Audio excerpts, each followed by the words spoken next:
Hello and welcome to Bloody Fairy Tales with your Auntie Kaya.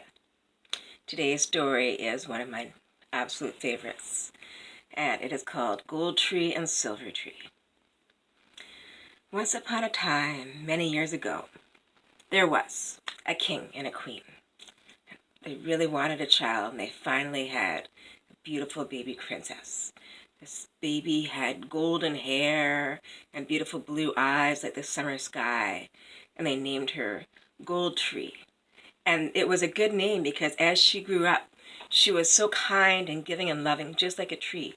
So it was a very nice name for her.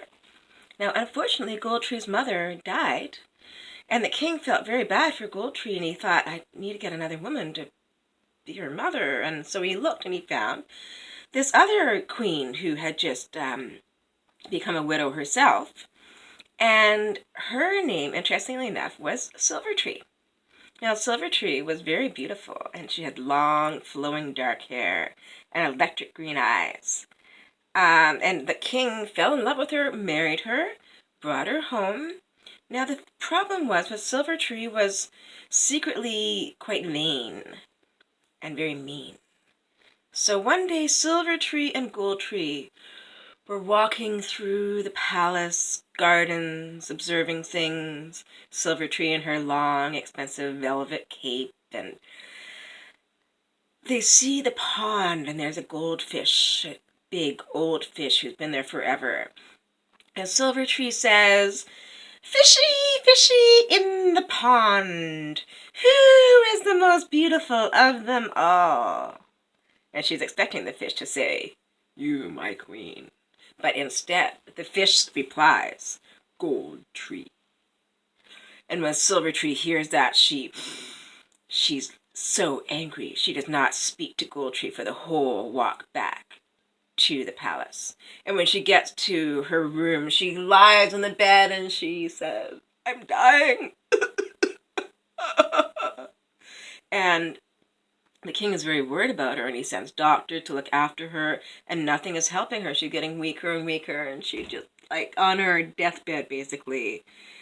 And the king is like, "What can I do? What can I do?" And she says, and Silvertree says, "Well, if you could bring me the heart of Goldtree, I think that would probably help me feel better." And the king was like, "Oh, I don't know. That sounds a little exorbitant." But he had an idea. He had planned on marrying Goldtree to a prince who lived across the water, who was a very nice young man, and he'd heard lots of good things about. So the king decided that he would send Goldtree off at night. Nobody would know. And then he would go and get a hog butchered and take the heart and tell Silvertree that that was Goldtree's heart. And that's what he did. And the servants brought it to her on a silver platter. And when she saw it, she shook it up and she ate it. And then she was like, "I feel so much better now." So everything would have been just fine. Goldtree was settled in with her new happy prince. Things were going great. But Silvertree was walking through the palace garden, and she comes to the pond. And there she sees the goldfish, and she says, "Fishy, fishy in the pond, who was the most beautiful of them all?" And the fish replies, "Goldtree." And Silvertree says, "Impossible! I ate her heart! I know it!"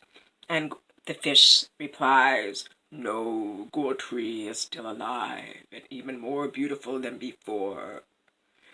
And she is married to a prince across the water." And that fish was just a big old gossip. So Silvertree is like, but she pushes down her rage and she puts on a smile and she goes to the king and she says, "You know what? I think I'd like to go and visit Goldtree and meet her new husband. Can I take your ship?" And the king is like, "Oh, that's good. That she's not mad at me and she wants to visit. Great. Yeah, sure, take the ship." So Silvertree sails across to Goldtree. Now, meanwhile, Goldtree is on the tower of the castle. She's looking over the waves at the ocean, and sure enough, she sees one of her father's ships, and she has a bad feeling. She's like, "This is not my father. He was not destined to come. This is my evil stepmother who's gonna try to kill me. What am I gonna do?" And it just so happened that her husband, the prince, was away hunting, so he was gonna be no help. So the Goldtree looking around, going, I'm really in a bad place here. Now the servants of that prince and now of Goldtree loved her very much, and they would do anything to help her. Kind of like the servants in the last story. And that's just how it worked back in the old days. So they had an idea. They said, okay, our master has one room in the castle that has no windows and only one door, and we will lock you in that room, and we'll lock the door, and then we'll put the key around the little dog's neck and have it run away. And that way, when the Queen Silvertree arrives, we will be able to honestly tell her that we do not know where the key is. Because it was very important for the servants that they be honest, right? They couldn't lie to someone like that. That was a great idea. So they locked Goldtree away. They took the little key and tied it on the little dog's neck, and off it went to find the prince. And just then the ship arrived, and Silvertree set off. And she said, "Where is Goldtree? I should like to see her."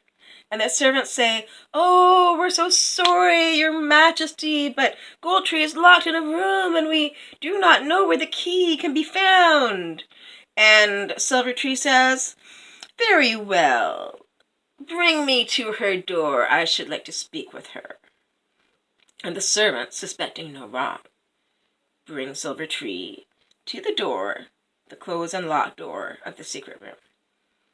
And Silvertree says, "Goldtree, is that you?" And Goldtree says, "Yes, it is." And Silvertree says, "Put your finger through the keyhole so that I can know that it is you." And Goldtree takes her finger and puts it in the keyhole. And Silvertree takes a pin that's got tons of poison on it, and she pokes the pin through the keyhole and pokes Goldtree's finger, and Goldtree plops down as if dead. And then Silvertree goes, "Finally, my evil plans have succeeded."